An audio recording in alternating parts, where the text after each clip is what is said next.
The Paul Leslie Interviews. I'm talking to a music legend. He's a member of the Texas Country Music Hall of Fame. He's had 40 top 10 singles and 10 number one hits, many awards. It's a great pleasure to be talking to Moe Bandy. Thank you, Paul. It's good talking with you, man. It's an honor. Well, I think most stories are best from the beginning. Something that you have in common with another great legend from the past. You're both from Meridian, Mississippi, and I'm talking about the yodeler, the father of country music, Jimmie Rodgers. Mm-hmm. I'm curious, was that a thing growing up for you? Was that something that people talked about? Yeah, when I was a kid, that's probably the first country music that I was introduced to through my grandfather. Worked on the railroad, and he worked with Jimmie Rodgers. And they've got a plaque in Meridian, Mississippi at the railroad yard that shows that my grandfather and I, it recognizes us. And so I'm so proud of that. But that's some of the best music that I was introduced to as an early age. Well, tell us about some of the other singers that had an influence on you. Well, we moved to Texas when I was young, and I loved Hank Williams and, of course, Jimmie Rodgers and Ernest Tubb and all these people. And as I got up older and started a band and started playing music, I was doing all the Merle Haggard and George Jones and all those songs. And I later on got the records hit, and I had the opportunity to work with a lot of these folks. And, man, what an honor and a thrill it was, and to get to know them and get to do shows with them. Speaking of Texas, there have been some just great artists who have come from Texas. What was it like being in Texas? Was that something that kind of fed your musical love? Mm-hmm. Well, I started a little band down in South Texas and played back then we had a lot of the big dance halls in Texas, and Oklahoma had a lot of them. And we played a lot of the big dance halls and then some of the honky tonks, the small ones. And it was great. It was really great. People really like to get out and listen to country music, and they like to dance. So it was a great time back then. What would you say the commonality amongst Texans is? What you would say the average Texan is like? Oh, I think the average Texan is pretty much like other people, but they have a pride in Texas, of course, and that we have, I should say. We're proud of Texas and the things the history. But, I meet nice people all over the world, but I'm proud to be from Texas. Bringing things into the present, you have this album, Lucky Me. Yes. I recorded it not too long ago, and I had Jimmy Caps and produced it and had a lot of the players come back in and that played on my albums years ago. And then we had the Oak Ridge Boys and Ricky Skaggs and Riders in the Sky came in and sang with me on the album. I really enjoy this album. It's a lot of great tunes, and I know the song "Lucky Me." It made me think about luck, and I'm just curious: do you think luck has any hand in success when it comes to the music business? Oh, I think luck has a huge amount to get in the business. You're lucky to be in a certain place at a certain time, meet a certain person, and it's a lot of times it's just meant to be, and we're blessed, of course, to be put in a place where we meet a certain person. And I met a guy named Ray Baker who made it possible for me to get in the business. And it's just a lot of luck involved and a lot of being right place at the right time. I want to talk about the years when you were pursuing music at night, but during the day you were working with the sheet metal. You were pursuing the dream, but also you have to pay the bills. Right. I had a family. At that time, I had 2 kids. I had 1 daughter later, but I had a wife and 2 children, and I had support. And I was playing the bars and the honky tonks and trying to get into the music business at the same time, make a living during the day, because didn't get paid much in the music business at that time. Whenever I could make a living playing music, that was the greatest thing in the world for me. And luckily I was able to do it. When you were working in the day and pursuing the dream at night, was that a difficult thing? Yes, it was very hard to do. I was a sheet metal worker during the day, and I would come in at 2 or 3 in the morning, get up and go to work, and it was rough. Of course, I was a young guy. I could do it back then, you know. What advice would you give to somebody who is pursuing a dream, but they, like I said, they still have to pay the bills?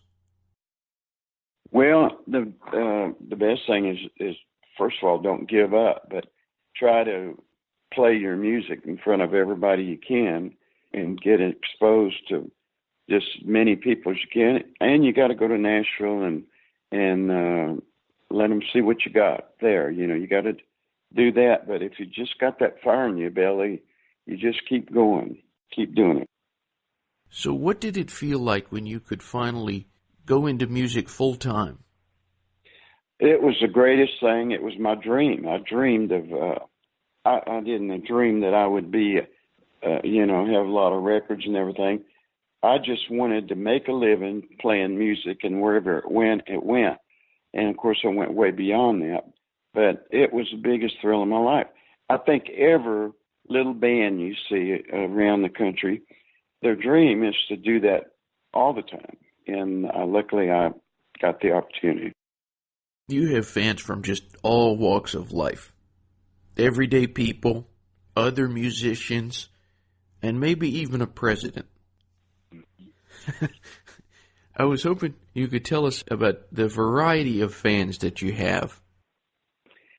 Well, I have, and I thank goodness for the fans. They've kept me doing what I do. But we have, as long as I've been in the business, and I am still out there singing, I see the fans that we've had over the years have brought their kids and their grandkids into our music. And it's just a thrill to go out and do shows, and you see the younger people there along with the older people. And so the fans have been great.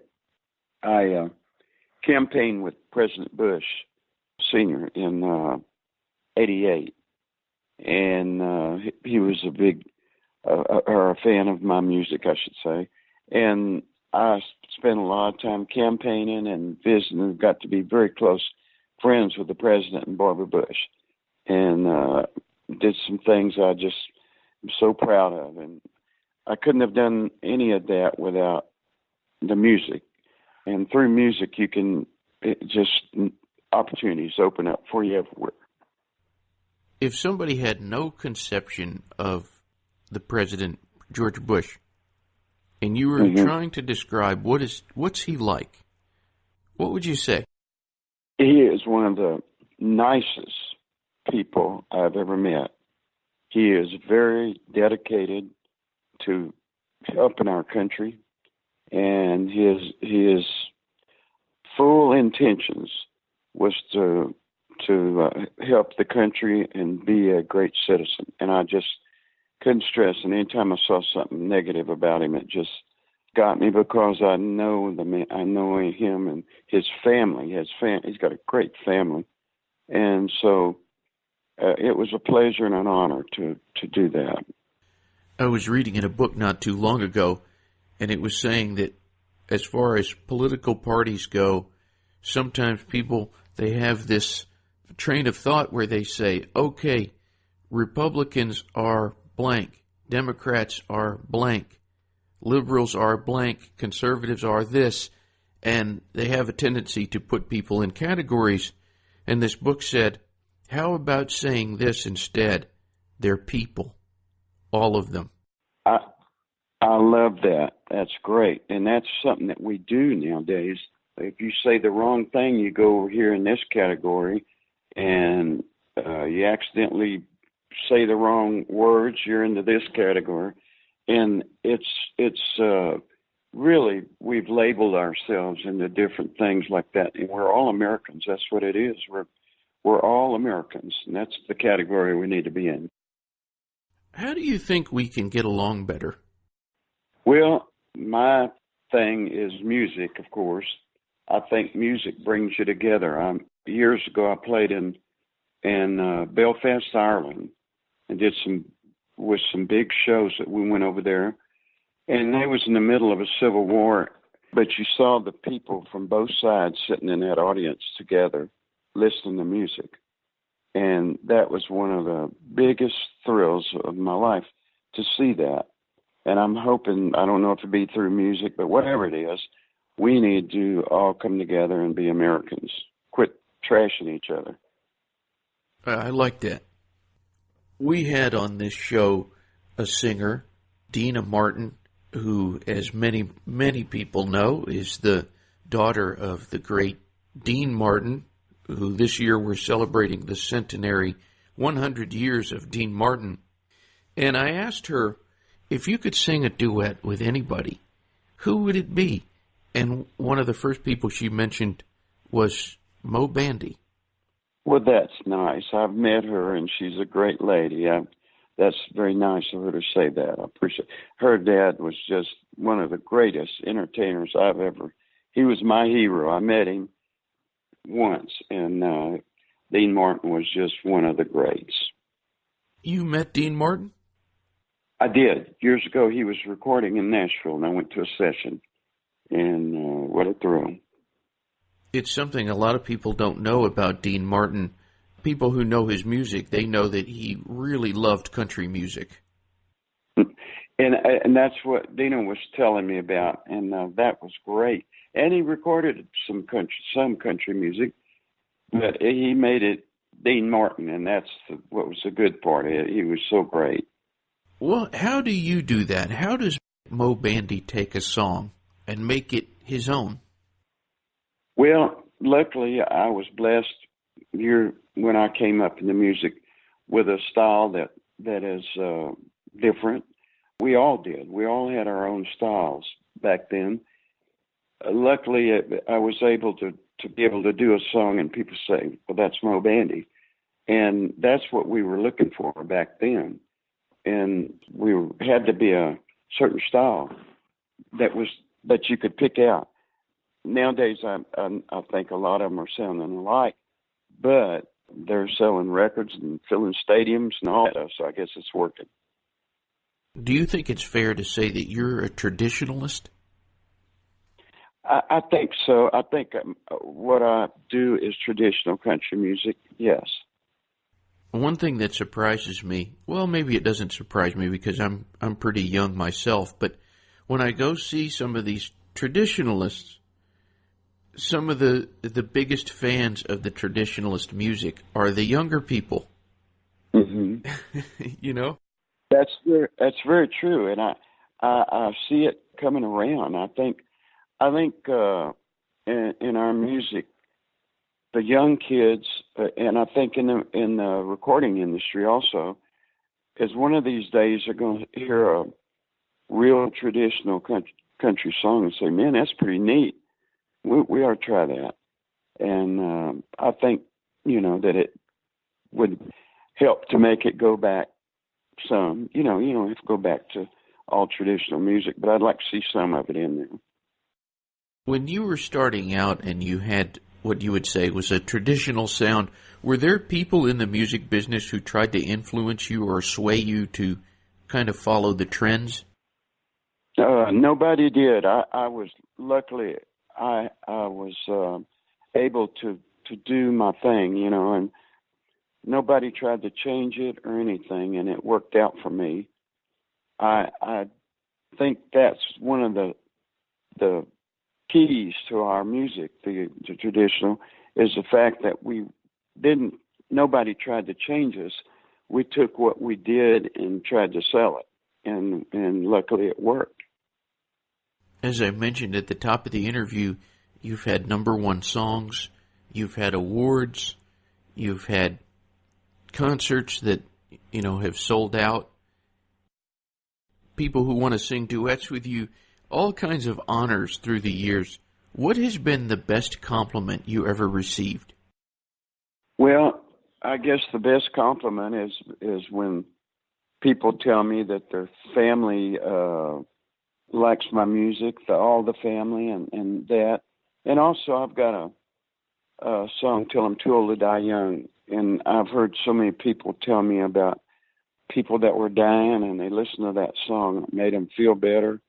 And that's a real compliment to me when my music can help people that are down and out and sick and whatever. That is, I think, one of the biggest compliments of all of us that sing music. Just in looking on your website, moebandy.com, and anyone out there can check out and see where you're playing. All over the place, of course. If someone is thinking about coming to check out one of your shows, what can they expect? Well, I have a real good band, the Americana Band, and I'm very proud of them. And they're with me. And I try to do as many songs that I've recorded that I can. I tell a lot of stories and tell a lot of jokes and have fun with the crowd and just have a lot of fun. I enjoy my shows as much as I hope the people do. I really enjoy doing it. I saw that you're going to be doing this concert on New Year's Eve in Branson, Missouri? Yes, and I'm looking forward to that. That's be with Bill Anderson and T.G. Shepherd, and we've got Jeannie Seeley, and also we've got Janie Fricky. Man, we got a bunch on there. It's going to be a lot of fun. Who is one of your favorite people to share a stage with? I know I'm putting you on the spot there. Yeah, well, I love to do shows with Joe Sampley. He and I have a great time together. Janie Fricky is just so much fun to sing with. I've got many duets I've done with Becky Hobbs and Judy Bailey, and they're all just a lot of fun to do the duets. What is the best thing about being Moe Bandy? Well, the best thing about me being Moe Bandy, I guess, is the main thing is I have a great family and great children and grandchildren. And then after that, I've been so blessed with my music. It is just really a thrill to go out and perform for the people. I just love doing it. So I've been so blessed and lucky. I sure have. There will be people listening in from all over the place. Very open-ended. What would you say to anyone who's tuned in? Well, I can't stress enough how the fans have helped our careers. And I just appreciate them. I stay after every show, sign autographs, take pictures, whatever it takes. And that's the key to what we're doing is these great fans. They stay with you. And, boy, what a thrill it is to go out and sing for them. My last question. Who is Moe Bandy? How do you define yourself? Well, I guess I'm a country singer, but I like people. I like to help people, and I like to perform to people. And I just really like to get out with the folks and help people. And I hope that, and that's what I wish of my children, and they're that way, by the way. But they are good to people, and they help people, and that's what it's all about. Well, thank you very much for joining us. Thank you so much for sharing your story. Anybody can visit your website. It's moebandy.com. It's been a great pleasure. Thank you. My pleasure. I really enjoyed talking with you. Oh, I enjoyed it too. Thank you.